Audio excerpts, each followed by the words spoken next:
Shall we start the class? I hope all of you have solved the problems that I have given for homework. I think 3 problems that I have sent yesterday evening. Most of them I think you have solved. The problem that I have sent for today's class is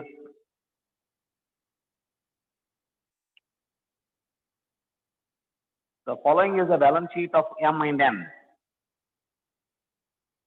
Liabilities, creditors 56,000, capitals M 5,000, N 5,000. Sundry assets 62,000, cash 4,000, total 66,000. The assets were realized rupees 24,000. Both the partners were insolvent. The private property and liabilities of the partners were as under.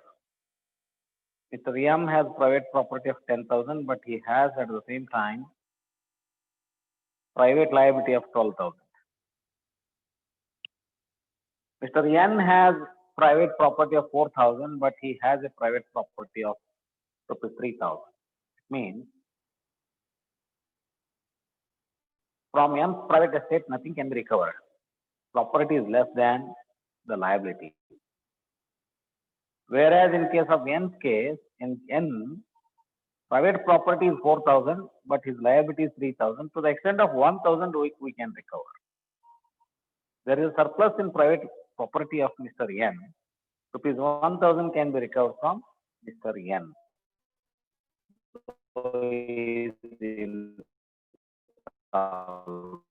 Prepare necessary accounts to close the books of the firm.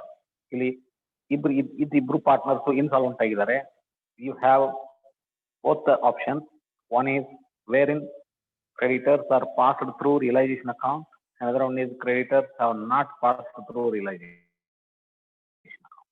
So first of all, we shall start with first method where creditors are transferred to realization account, and or where creditors are not passed through realization account. ಅದನ್ನ ಬಿಡ್ತಾನ ಆಮೇಲೆ passed through realization account ನೋಡೋಣ. ಯಾವ್ದಾದ್ರು ಬಿಡ್ಸೋಣ, ಏನು ತೊಂದರೆ ಇಲ್ಲ. ಯಾವ method first ಬಿಡಿಸಿದ್ರು ಏನು ಸಮಸ್ಯೆ ಇಲ್ಲ. Shall we start where creditors are not passed through realization ತಗೊಳ್ಳೋಣ.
Yes. ಮೊದಲನೇದು 2 assets. Sundry assets 62,000 book value. 2 assets 62,000.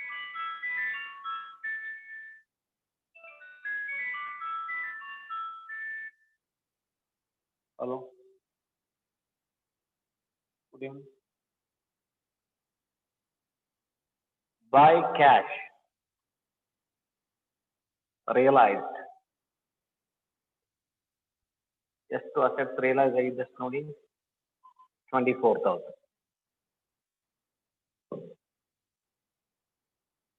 ಅಲ್ಲಿ ಯಾವುದೋ ರಿಯಲೈಸೇಷನ್ ಎಕ್ಸ್ಪೆನ್ಸ್ ಆಗಲಿ ಮತ್ತೊಂದಾಗಲಿ ಏನೂ ಇಲ್ಲ. ರಿಯಲೈಸೇಷನ್ ಎಕ್ಸ್ಪೆನ್ಸ್ ವಗೈರಾ ಏನೂ ಇಲ್ಲ. ಸೊ ದ್ಯಾಟ್ ಇಲ್ಲಿ ಟೋಟಲ್ ಮಾಡಿಬಿಡಿ, ಕ್ಲೋಸ್ ಮಾಡಿಬಿಡಿ. 62,000 ಅದರಲ್ಲಿ 24 ತೆಗೀರಿ, ಎಷ್ಟಾಯ್ತು?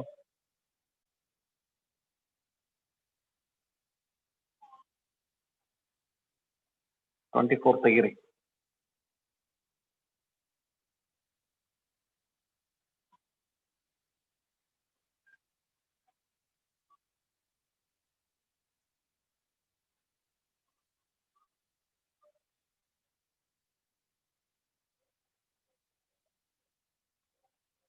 C24 ಅಂದ್ರ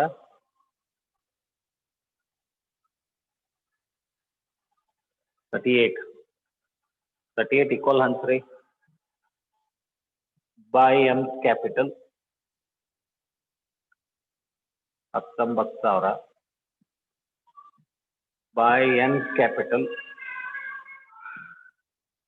19,000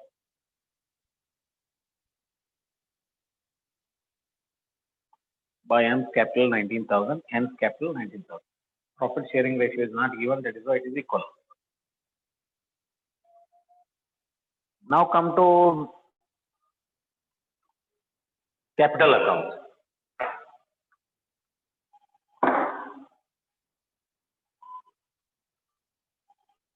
Now realization account ಮುಗೀತು. ಈಗ ನೀವು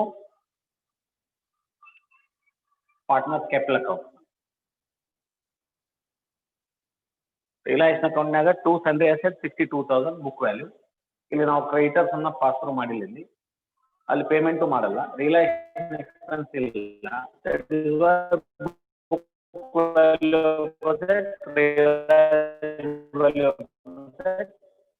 The balance is at last transfer by lot transfer to M capital 19,000, 19,000. Total 62,000. Okay.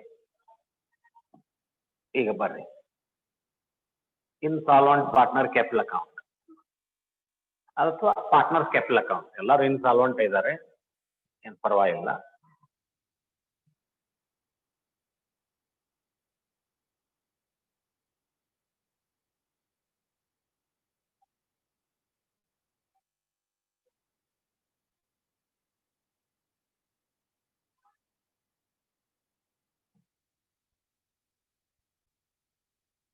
MN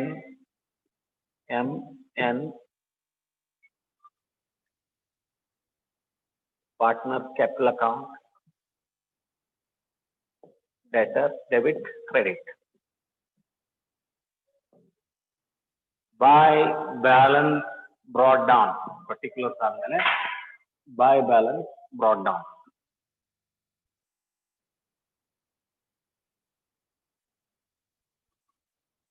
By balance brought down how much? M 5,000, N 5,000.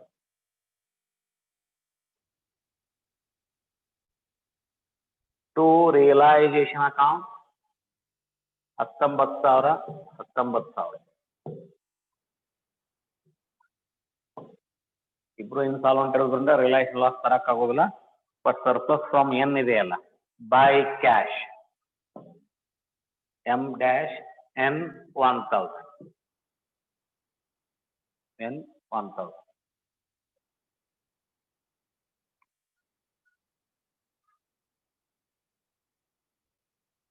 ಮುಗಿತಾ? ಕ್ಲೋಸ್ ಮಾಡ್ರಿ. ಮತ್ತೇನಾದ್ರೂ ಇದೆ ಏನು ನೋಡಿ. ಪಾರ್ಟ್ನರ್ ಕ್ಯಾಪಿಟಲ್ ಅಕೌಂಟ್ ಯಾವುದು ರಿಸರ್ವ್ ಇಲ್ಲ, ಪ್ರಾಫಿಟ್ ಇಲ್ಲ, ಏನಿಲ್ಲ, ಮುಗೀತು. Both side 19,000 total 19,000 by deficiency account ಅಂದ್ರೆ ಇಲ್ಲೇ 19 5 ಹೋದ್ರ 14,000, 19 6 ಹೋದ್ರ 13,000 deficiency account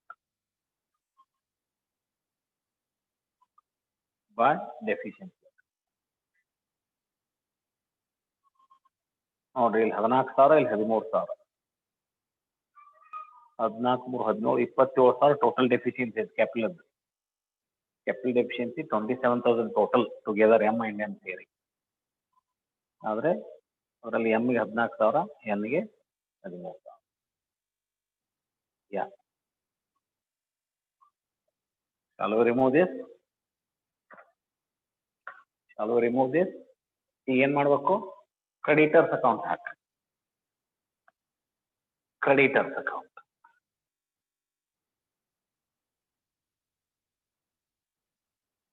creditors account close ಮಾಡಿ.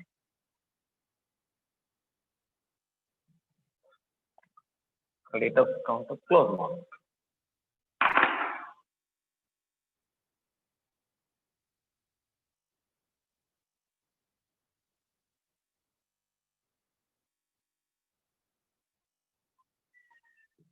By balance brought down, creditors how much? Creditors how much? 56,000. Yeah. Creditors ಎಷ್ಟು ಕೊಡ್ತೇವೆ ನೋಡಿ ಇಲ್ಲಿ, ಅವೈಲಬಿಲಿಟಿ ಆಫ್ ಕ್ಯಾಶ್ ನೋಡಿ, ಕ್ಯಾಶ್ ಅವೈಲಬಿಲಿಟಿ ನೋಡಿ, ಬ್ಯಾಲೆನ್ಸ್ ಆಫ್ ಕ್ಯಾಶ್ 4,000.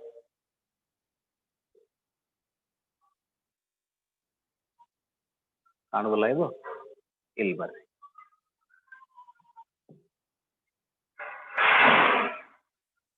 $4,000 ಕಾಣುತ್ತೆ ಇದು, ಇಲ್ಲ ಕಾಣುತ್ತೆ.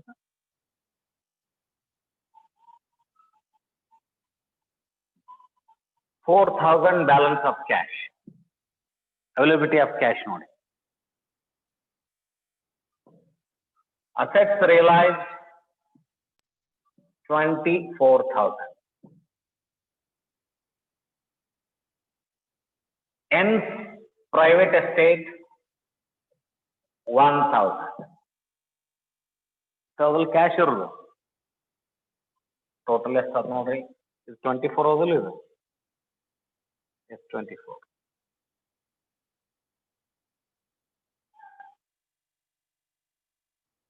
ಟೋಟಲ್ ಎಷ್ಟು ನೋಡ್ರಿ, 29,000. Cash availability 20. ಅಷ್ಟೇ ಕೊಡ್ತೇವೆ ನಾವು ಕ್ರೆಡಿಟರ್ಸ್ಗೆ, ಅಷ್ಟೇ ಕೊಡ್ತೇವೆ. Total cash availability 29,000. ಗೊತ್ತಾಯ್ತು, ಅದರಲ್ಲಿ ಯಾವ್ದು ಎಕ್ಸ್ಪೆನ್ಸ್ ಇಲ್ಲ, ಮತ್ತೊಂದಿಲ್ಲ. ಎಷ್ಟು ಅಮೌಂಟ್ ಇದೆ ಅಷ್ಟನ್ನು ನಾವೇನ್ ಮಾಡ್ತೇವೆ, ಕ್ರೆಡಿಟರ್ಸ್ಗೆ ಕೊಡ್ತೇವೆ. ಹಾಕ್ರಿ ಟು ಕ್ಯಾಶ್.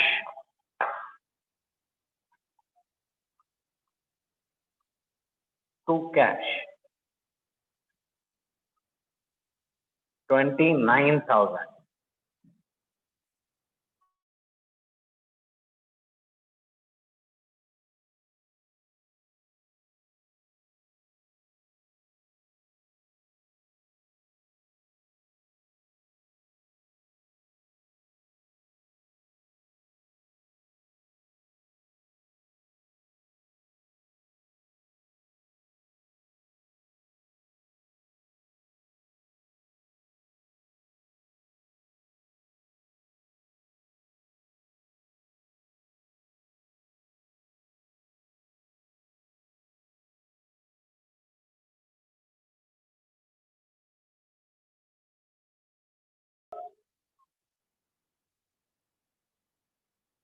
ಓಕೆ, ಈಗ ನೋಡ್ರಿ ಕ್ರೆಡಿಟರ್ಸ್ ಅಕೌಂಟ್ಗೆ by balance brought down 56,000.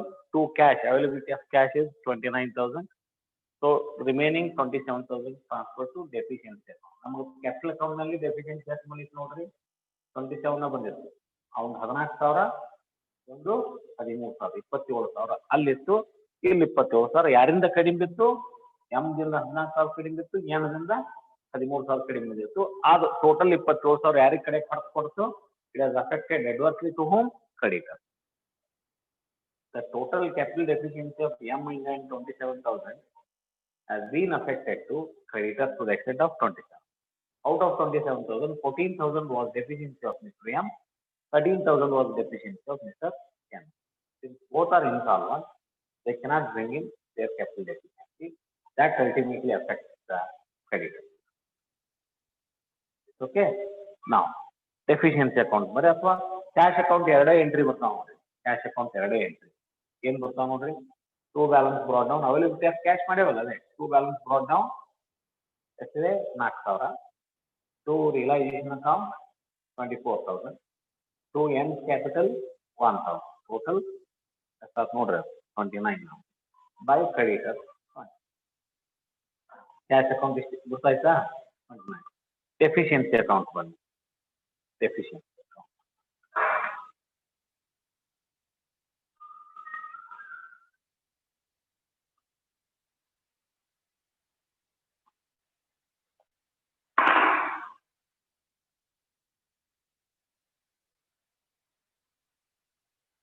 Deficiency account ಎರಡ ಎಂಟ್ರಿ ಬರ್ತವೆ. ಪಾರ್ಟ್ನರ್ ಕ್ಯಾಪಿಟಲ್ ಅಕೌಂಟ್ನಾಗ ಬೈ ಡೆಫಿಷಿಯನ್ಸಿ ಅಂದೇವಿ, ಇಲ್ಲಿ ಏನಾಗುತ್ತೆ ಅದು 2M ಕ್ಯಾಪಿಟಲ್ 14,000, 2N ಕ್ಯಾಪಿಟಲ್ 13,000. ಕೊನೆಗೆ ಇದು ಅದಕ್ಕೆ ಅಫೆಕ್ಟ್ ಆಗೈತಿ, ಕ್ರೆಡಿಟರ್ಸ್ ಅಕೌಂಟ್ ಡೆಟರ್ಸ್ ಡೆಫಿಷಿಯನ್ಸಿ ಅಂದೇವಿ, deficiency is credited by creditors account.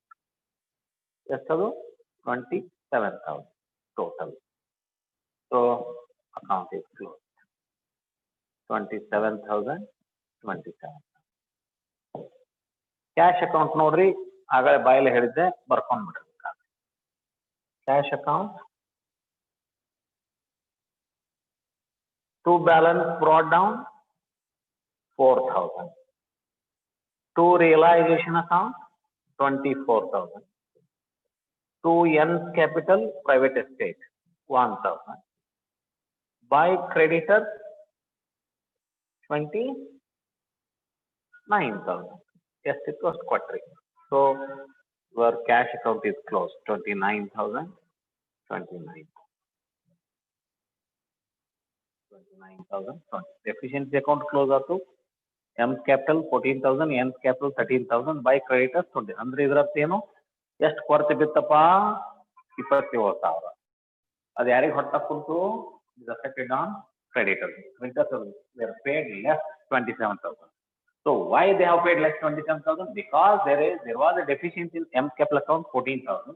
There was deficiency in M capital account 13,000. Together there was a capital deficiency of 27,000 that has been badly affected on creditors. Total creditors that we had to pay is 56,000, but we could not pay because availability of cash was only 29,000, remaining 27,000 due to capital deficiency of cash. That is the meaning of deficiency. Now cash account ಅಂದ್ರೆ ಎಷ್ಟು cash ಬಂತು, ಎಷ್ಟು cash ಕೊಟ್ವಿ. ಬಂದಿದ್ದು 29,000, ಕೊಟ್ಟಿದ್ದು 20. This is first where creditors are not passed through realization. ಅಲ್ಲಿ compulsory deficiency account ಹಾಕ್ತೀರಿ, creditors ಮತ್ತು ಲಯಬಿಲಿಟಿನ ಇಂಡಿಪೆಂಡೆಂಟ್ ಆಗಿ ಕ್ಲೋಸ್ ಮಾಡಿ. ಹೆಂಗ್ ನಾವು ಕ್ರೆಡಿಟರ್ಸ್ ಕ್ಲೋಸ್ ಮಾಡಿದ್ವಲ್ಲ. Now come to the as usual method. ಯಾವುದು, where creditors are passed through realization. Creditors are passed through realization. I hope all of you have understood the concept. ನಾ ಕೊಟ್ಟ problems ಅನ್ನ ನೀವು 3 ಬಿಡಿಸಿದ್ರೆ ಅಂದ್ರೆ ನಿಮಗೆ ಈ ಏನೋ ಪಾರ್ಟ್ನರ್ಶಿಪ್ ಅಕೌಂಟ್ ಸಂಪೂರ್ಣ ತಿಳಿದಿದೆ ಅಂತ ಅರ್ಥ. ಎರಡನೇ ಮೆಥಡ್ ಅಥವಾ ಒಂದನೇ ಮೆಥಡ್ ಏನ್ರ ಕರ್ಕೋರಿ, wear creditors etc. are passed through realization account. ಬರ್ರಿ again sundry assets, yes other assets ಬರ್ರಿದ್ವಲ್ಲ, book value of assets 62,000. by creditors, book value of creditors how much, 56,000. ಇಲ್ಲಿ by cash assets realized 24,000. to cash creditors paid. availability of cash ಗೊತ್ತು ಮಾಡ್ಕೊಂಡೇವಲ್ಲ ಆಗಲೇ availability of cash ಗೊತ್ತು ಮಾಡ್ಕೊಂಡು ಎಷ್ಟಿದೆ availability of cash 29,000. ಹಂಗೇನೆ 29,000. ಈ method ಬಿಡ್ತಕ್ಕಂಥರು ನಾವೇನ್ ಮಾಡ್ಬೇಕು, availability of cash ಅನ್ನು ಲೆಕ್ಕ ಹಾಕೊಂಡು ಹಾಕ್ಬೇಕು. ಆಗಲೇ ಮಾಡಿದ್ದಿದ್ರಿಂದ ನಾ ಈಗ ಮಾಡಿಲ್ಲ ಅಷ್ಟೇ. ಇದನ್ನ ಫಸ್ಟ್ ಮೆಥಡ್ ಮಾಡಾಕ್ತಿದ್ರೆ, ಮೊದ್ಲೇಕ ಮಾಡಾಕ್ತಿದ್ರೆ, ಇಲ್ಲಿನೂ availability of cash ಅನ್ನು ಮಾಡ್ಕೊಂಡು ರಿಯಲೈಸೇಷನ್ ಅಕೌಂಟ್ ನ ಪೇಮೆಂಟ್ ಮಾಡ್ಬೇಕು. ಫುಲ್ ಕೊಡಾಕ್ ಬರೋದಿಲ್ಲ, ಕ್ರೆಡಿಟರ್ಸ್ ಎಷ್ಟೈತೆ ಅಷ್ಟು ಕೊಡಾಕ್ ಬರೋದಿಲ್ಲ, because all are insolvent. Okay, ನಾವು come to closure of the account. 62 plus 29, 91,000. Am I right? 91,000 total. 91,000 ನಲ್ಲಿ 56 to 60 70.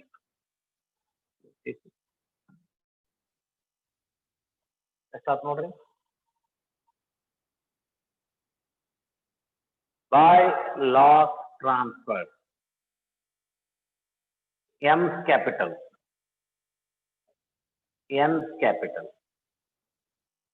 M's capital, N's capital. ಎಷ್ಟಿದೆ ನೋಡಿ 6, 16, 18, 11,000. ಅಂದ್ರೆ ಅವಂಗ 5,500, ಇವಂಗ 5,500 equal. Profit and losses equally. 5,500, 5,000.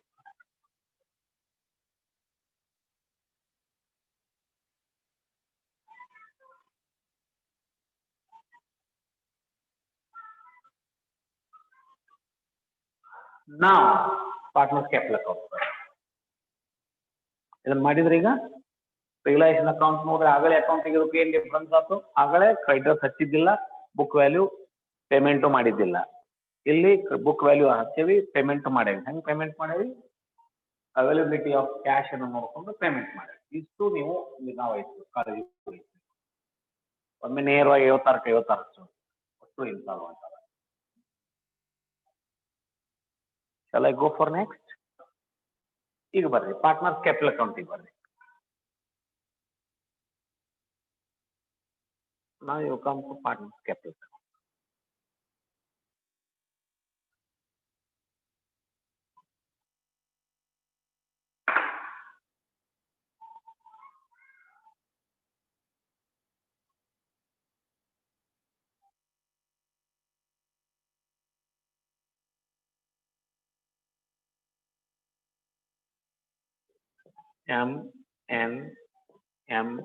M debit credit partner capital account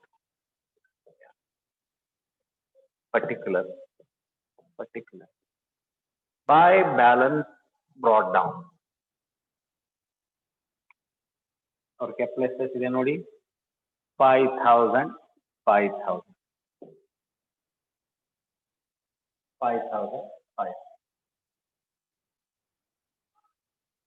by balance brought down 5. To realization account loss 5,500. Since both are insolvent, that is why our realization loss ಅಲ್ಲಿ ಬರೋದಿಲ್ಲ. ಆದ್ರೆ N ತೊಗೊಂಬರ್ತಾನೆ ನೋಡ್ರಿ surplus by N capital account surplus 1,000. N capital account surplus 1,000. ಹಿಂಗಾಗಿದ್ರಿಂದ account close ಮಾಡ್ರಿ. ಮತ್ತೆ ಬೇರೆ ಏನೂ ಇಲ್ಲ, ಪ್ರಾಫಿಟ್ ಇಲ್ಲ, ರಿಸರ್ವ್ ಇಲ್ಲ, ಏನೂ ಇಲ್ಲ. ಅಕೌಂಟ್ ಕ್ಲೋಸ್ ಮಾಡ್ರಿ.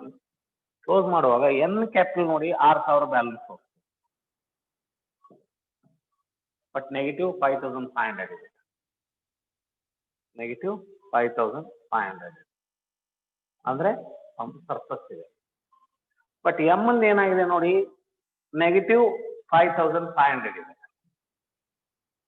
ನೆಗೆಟಿವ್ 5,500 ಅಂದ್ರೆ ಡೆಫಿಷಿಯನ್ಸಿ ಇದೆ, ಎಮ್ ಒಂದು ಡೆಫಿಷಿಯನ್ಸಿ. ಸೊ ಎಮ್ ಒಂದು ಡೆಫಿಷಿಯನ್ಸಿಯನ್ನ ನಾವೇನ್ ಮಾಡಿದ್ವಿ, ಈಗ ಟ್ರಾನ್ಸ್ಫರ್ ಮಾಡಿದ್ವಿ. ಯಾರಿಗೆ ಟ್ರಾನ್ಸ್ಫರ್ ಮಾಡ್ತೇವೆ? ಎನ್ ಗೆ. By N capital account 500. N capital account dashed. Thereby M capital account is closed. M brought down 5,000 ಇತ್ತು, ಇಲ್ಲಿ 5,500 ಇತ್ತು. 5,500 rupees ಏನಿತ್ತು ಡೆಫಿಷಿಯನ್ಸಿ. ಈ ಡೆಫಿಷಿಯನ್ಸಿನ ಎನ್ ಕ್ಯಾಪಿಟಲ್ ಅಕೌಂಟ್ ಟ್ರಾನ್ಸ್ಫರ್ ಮಾಡಿ ಅದನ್ನ ರಿವರ್ಸ್ ಕೊಡ್ರಿ. ಟು ಎಂ ಕ್ಯಾಪಿಟಲ್ ಅಕೌಂಟ್ ಬ್ರಾಕೆಟ್ನಾಗ ಡೆಫಿಷಿಯನ್ಸಿ ಎಷ್ಟಾಯ್ತು? 500. 5,500 ಪ್ಲಸ್ 500 6,000. ಇಲ್ಲಿ 6,000 ಸರ್ಪ್ಲಸ್ ಇತ್ತು ಒಂದು 500. ಆ ಸರ್ಪ್ಲಸ್ ಇವನ ಡೆಫಿಷಿಯನ್ಸಿಗೆ ಟ್ಯಾಲಿ ಆಯ್ತು. N capital account was showing 500 surplus, whereas M capital account was showing 500 deficit. That 500 deficit of N capital account transferred to N capital account. Thereby, N capital account shows now nil balance. No deficit, no surplus. This is how it is going to be addressed at the end. So, your tax account is as usual. Agare hakidala ade. To balance brought down, to realization account, to N capital account by creditors, 29,000. This is how where creditors are passed to realization ಇದ್ದಾಗ ಈ ರೀತಿಯಾಗಿ ಕೊನೆಗೆ capital account ನಿಲ್ ಆಗಿ ಹೋಗ್ತೈತೆ, ಯಾರಿಗೂ balance ಉಳಿಯಂಗಿಲ್ಲ, cash ಉಳಿಯಂಗಿಲ್ಲ, ಏನೂ ಆಗೋದಿಲ್ಲ, ಕ್ಯಾರಿಡ್ ಡೌನೇ ಇಲ್ಲ, ಟೋಟಲ್ ಕ್ಲೋಸ್ ಆಗಿದೆ. ಕೊಡೋದಾದ್ರೆ ಕೊಡ್ಲಿಕ್ಕೆ ಬರ್ತದೆ, ತಗೊಳ್ಳೋದಾದ್ರೆ ತಗೊಳ್ತೇವೆ, ಏನೂ ಇಲ್ಲ ಅಂದ್ರೆ ಏನೂ ಇಲ್ಲ, ಇಲ್ಲಿ ಏನೂ ಇಲ್ಲ ನೋಡ್ರಿ, ಇಲ್ಲ 500 ಸರ್ಪ್ಲಸ್ ಇತ್ತು, ಜರ್ ಇವ್ದು ಏನು ಡೆಫಿಸಿಟ್ ಇರಲಿಲ್ಲ ಅಂದ್ರೆ ಸರ್ಪ್ಲಸ್ ಅನ್ನು ಪೇಮೆಂಟ್ ಮಾಡ್ತೇವೆ, ಹೋಯ್ತು ಬರ್ತದೆ. 500 ಸರ್ಪ್ಲಸ್ ಇವನ್ ಡೆಫಿಸಿಟ್ ಏನಾಯ್ತು. ಸೊ ನಾವು capital account balances of both the partners, M and now no deficit, no. This is how you need to do. I hope you have all of you have done yesterday's homework. ಮಾಡಿದ್ರಿ homework ಮಾಡಿರಿ ಎಲ್ಲರೂ? ಏನು 1,000 cash account ಏನು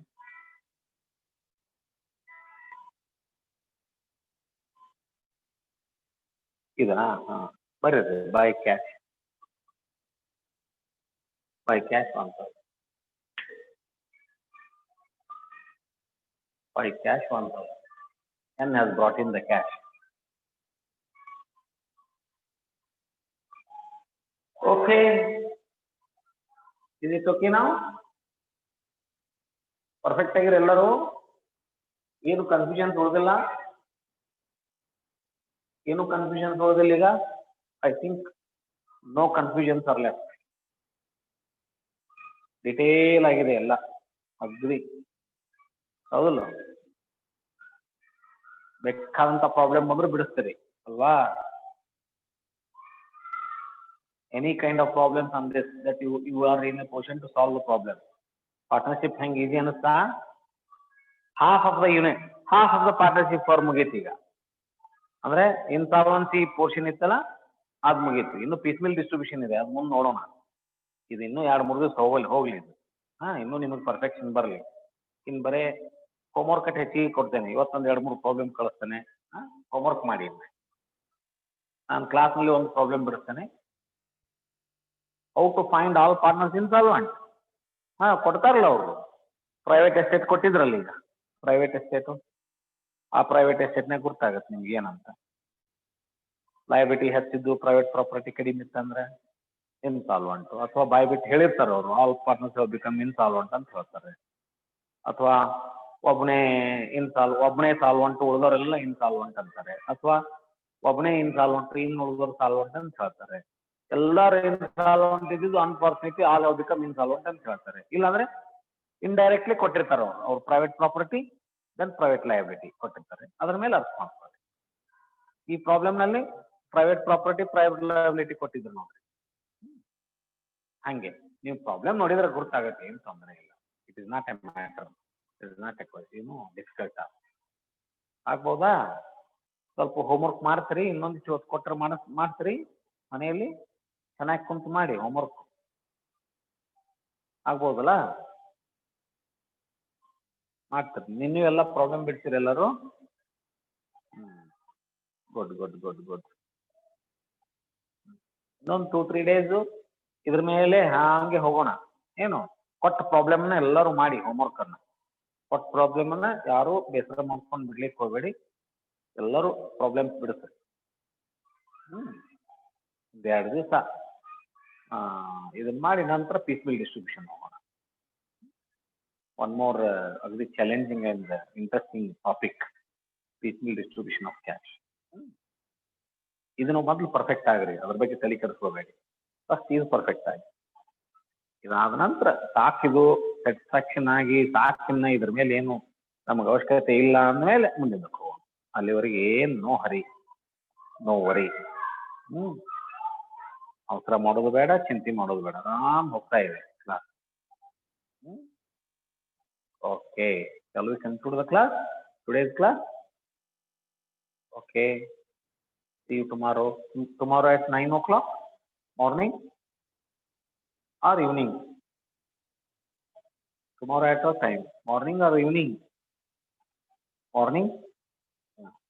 But today morning I had some urgent work, that is why it was inevitable for me to postpone the class to evening. tomorrow maybe morning 9 o'clock ಮಾಡಿಬಿಡೋಣ. Morning much better. Okay, ಅನಿವಾರ್ಯ ಇದ್ದಾಗ evening ಹಾಕಿರ್ತಾನೆ. ಯಾವುದಾದ್ರೂ ನೀವು suggest ಆಗಿ, ಮಾರ್ನಿಂಗೇ ಟಿಕಾನ್ ಆಗಬೇಡ್ರಿ, ಈವ್ನಿಂಗೇ whenever ಹೆಂಗೆ situation ಬರುತ್ತೆ ಹಂಗಂಗೆ ready ಆಗ್ರಿ ಅಷ್ಟೇ. ಆದಷ್ಟು ನಾವು ಮಾರ್ನಿಂಗ್ ಮುಗಿಸ್ತೇನೆ ಅಂತಂದ್ರೆ ನಾಳೆ ಮುಂಜಾನೆ 9 ಗಂಟೆಗೆ ಬನ್ನಿ. 9 ಗಂಟೆ. Is it okay? Bye, good night.